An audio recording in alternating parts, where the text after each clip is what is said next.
മായാവി: Kuttoosa, corona കാരണം കൊള്ള ഒന്നും നടക്കുന്നില്ല. ആകെ കഷ്ടത്തിലാ. ലോകം മൊത്തം മാന്ദ്രത്തില്ല. അയ്യോടാ.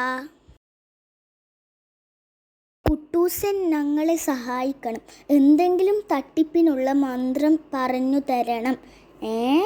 കിട്ടുന്നതിൽ പാതി തരാമെന്ന്. സ്വർണമായാലും പണമായാലും. സ്വർണം വഴിയുണ്ട്. നമുക്ക് സ്വർണത്ത് ഭ്രാന്തൻ മന്ത്രവാദിയെ ഒന്നു കാണാം. സ്വർണത്ത് ഭ്രാന്തനോ? അതെ, ഡാകിനി നാരായണത്ത് ഭ്രാന്തന്റെ അതേ സ്വഭാവം. കാരണം അങ്ങനെ എല്ലാവരും അങ്ങനെയാ വിളിക്കുന്നത്. എന്തു സ്വഭാവം? മലയുടെ മുകളിലേക്ക് പുള്ളിക്കാരൻ എന്തെങ്കിലും ചുമന്ന് പോക്കും. പിന്നെ ഇരുട്ടി താഴോട്ടിടും. താഴെ എത്തുമ്പോൾ അത് സ്വർണമായി മാറും. അയ്യടാ, കൊള്ളാമല്ലോ കുട്ടൂസ, ആളു കൊള്ളാമല്ലോ. പാറക്കല്ല് ചുമന്ന് താഴോട്ട് ഇരുട്ടിയാലും സ്വർണമാകുമോ? പിന്നെ. എങ്കിൽ ഒന്നും നോക്കണ്ട കുട്ടൂസ, വണ്ടി വിട്. ഹലോ സ്വർണത്ത് ഭ്രാന്ത. ഹലോ, ഇതാര്? കുട്ടൂസനാ. എന്താ ഇതുവഴി? ഇത് കൊള്ളക്കാരൻ വിക്രമൻ. അത് മുത്തു ഇവർക്ക് കുറച്ച് സ്വർണം ഉണ്ടാക്കി തരണം. കൊള്ളക്കാരോ? എങ്കിൽ സ്വർണത്തിന് പകരം കുറച്ച് കാശ് തരണം. തരാം.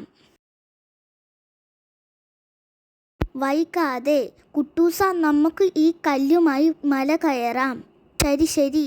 സ്വർണക്കല്ല് താഴോട്ട് വരും, എടുത്തോളണം. ഏറ്റു. അപ്പോൾ മായാവി അതുവഴി വന്നു. സ്വർണമുണ്ടാക്കാനുള്ള പ്ലാൻ ആണോ? ഹോ, എന്തൊരു മല! നടു കുഴഞ്ഞു വയ്യേ. വാ, ഞാൻ പിടിക്കാം.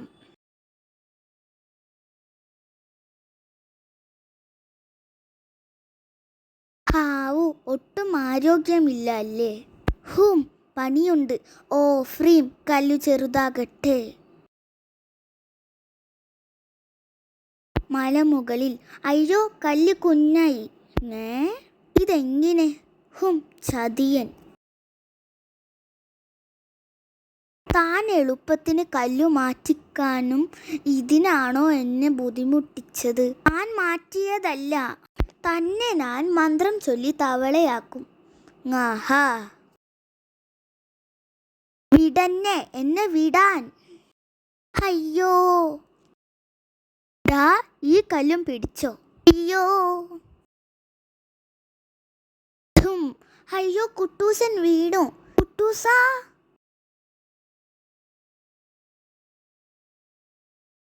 അയ്യോ, സ്വർണ കുട്ടൂസൻ.